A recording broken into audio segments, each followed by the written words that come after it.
Ndugu zangu, naomba nitoe tena angalizo kwa watu wa Dar es Salaam.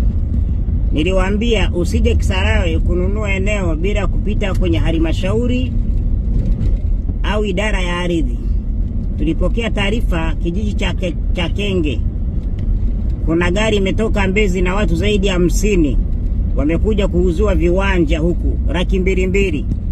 Hii gari yote tumeikamata, ina watu kutoka Mbezi stendi ya Magufuli, Kimara, Mbezi.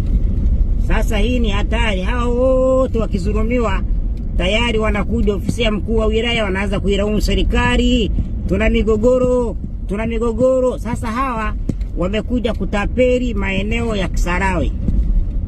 Sasa leo hapa wote 50 wanalala lock up. Kwa sababu gani? Mnajichukulia vitu ambavyo kinyume na utaratibu. Hakuna shortcut kwenye maisha.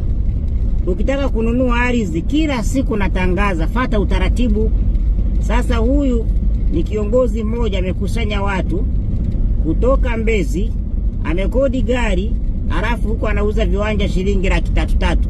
Na nimesikia kuna vyombo vya habari vinatangaza kwamba Kisarawe maeneo yanauzwa.